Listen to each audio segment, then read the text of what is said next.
Bismillahirrahmanirrahim. Assalamualaikum warahmatullahi wabarakatuh. Bismillah, alhamdulillah, wa ala alihi wa sahbihi wa mawala. Baiklah, kita panjatkan puji syukur atas kehadirat Allah karena kita selalu diberi kesehatan jasmani maupun rohani. Baiklah, kedua kalinya selawat beriringan salam tidak lupa kita haturkan kepada baginda Muhammad SAW yang telah membawa kita dari menjahiliyah menuju zaman Islamiyah. Baiklah, yang terhormat Bu Dr. Yusida Imran selaku dosen pengampu, teman-temanku sekalian yang saya banggakan. Baiklah, pada hari ini kami dari kelompok 7, yaitu saya sendiri Fauzi Darmawan dan rekan saya Indriani, akan membahas tentang konsep dasar pengembangan jaringan. Baiklah, untuk saudara Indri, saya persilahkan. Waktu dan tempat saya persilahkan.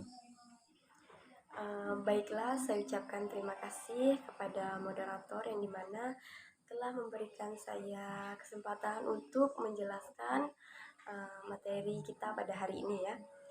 Nah, di sini saya akan membahas materi yang pertama, yaitu pengertian jaringan. Nah, jadi pengertian jaringan adalah kelompok komputer ontom yang saling berhubungan antara lain. Protokol komputer melalui media komunikasi sehingga dapat saling bertukaran data atau informasi. Nah, sedangkan jaringan komputer adalah interkoneksi antara dua komputer atau lebih. Nah, jadi di sini dia bisa koneksi antara dua komputer atau lebih ya, bisa. Nah, yang terhubung dengan media transmisasi atau tanpa kabel. Nah, jadi komputer ini bisa menggunakan kabel dan juga bisa tanpa kabel ya, seperti itu. Nah, kemudian selanjutnya yang kedua yaitu sejarah jaringan. Nah, di sini kita akan bahas sejarah jaringan. Jaringan komputer pada tahun 1950-an ketika jenis komputer mulai membesar sampai terciptanya superkomputer. Nah, maka sebuah komputer mesti melayani beberapa terminal untuk konsep distribusi proses berdasarkan waktu yang dikenal dengan nama TSS. Nah, dan untuk pertama kali terbentuknya jaringan network komputer pada lapisan aplikasi. Nah, seperti itu. Nah, kemudian kita lanjut lagi yang ketiga, yang dimana di sini ada juga macam-macam jaringan. Yang dimana macam-macam jaringan di sini ada 3 macam. Nah, ada 3 macam ya. Yang pertama itu local area network atau disebut LAN.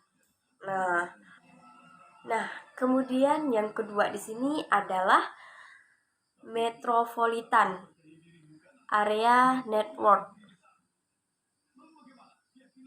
atau biasa disebut dengan MAN.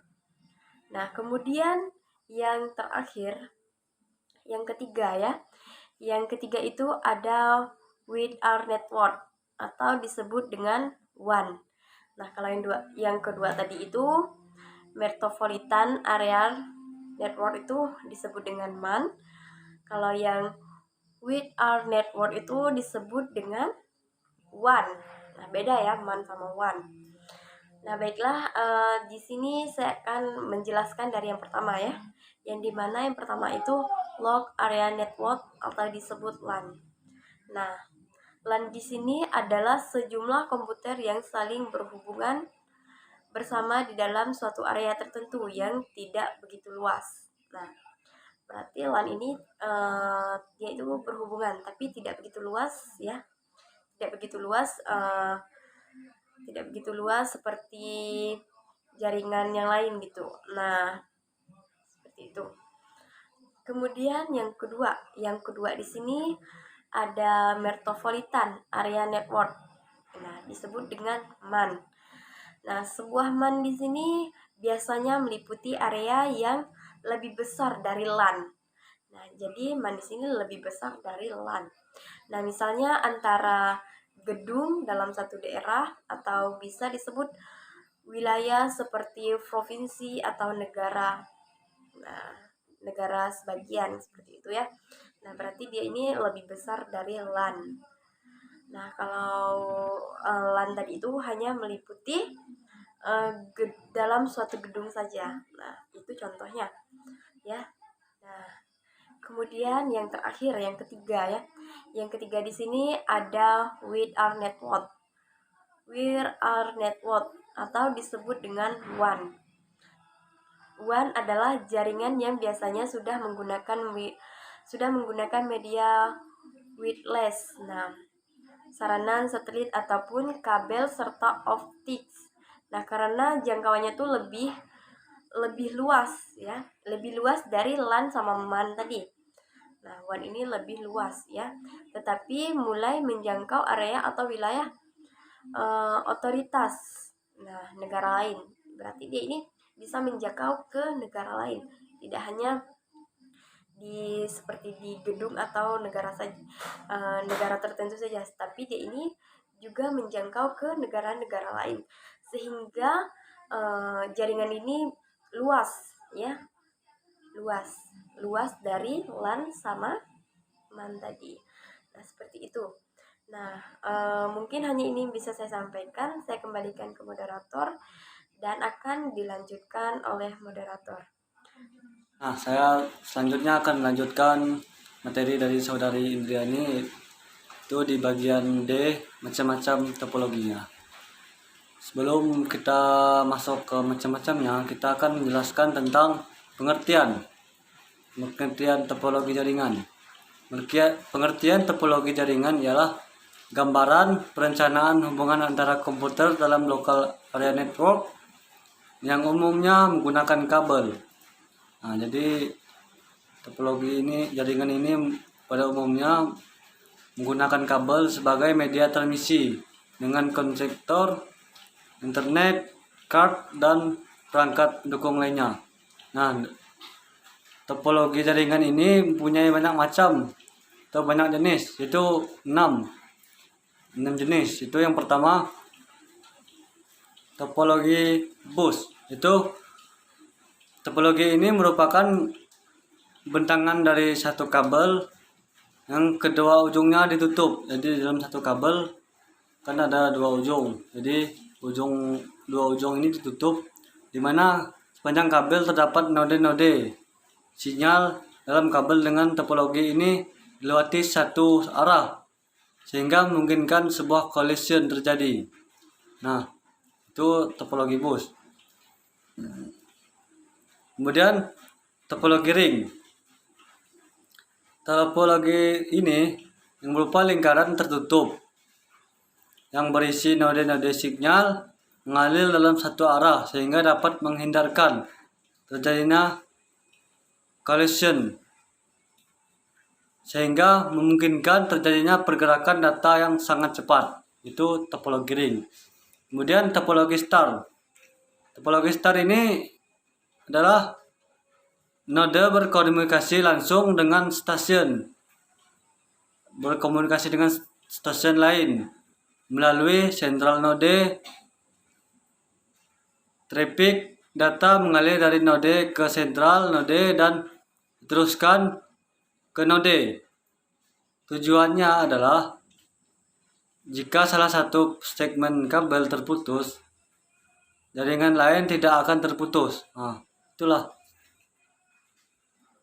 Kemudian topologi tree. Nah, topologi ini tidak semua stasiun mempunyai kedudukan yang sama.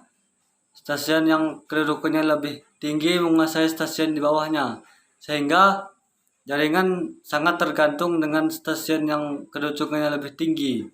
Dan kedudukan stasiun yang sama disebut per topologi.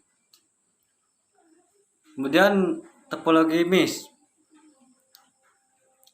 Topologi jaringan ini merupakan hubungan antara sentral secara penuh. Jumlah salurnya harus disediakan untuk membentuk jaringan mesh adalah jumlah sentral dikurangi tingkat kerumitan jaringan sebanding dengan meningkatkan jumlah sentral yang terpasang. Nah, kemudian yang terakhir adalah topologi hybrid, yaitu topologi ini merupakan topologi gabungan dari beberapa topologi yang ada, yang bisa memadukan kinerja dengan beberapa topologi yang berbeda, baik topologi sistem maupun berbagai media transmisinya. Nah, itu penjelasan dari saya. Dan mungkin ini saja yang kami dapat sampaikan dari kelompok 7. Nah, untuk teman-teman yang ingin bertanya nanti silahkan kita bahas di Google Classroom. Nanti kita tanya jawab di situ ya. Nah, kurang lebihnya kami mohon maaf. Yang benar datang dari Allah, kurang itu datang dari kami. Wallahul muwaffiq ila aqwamit thoriq. Wassalamualaikum warahmatullahi wabarakatuh.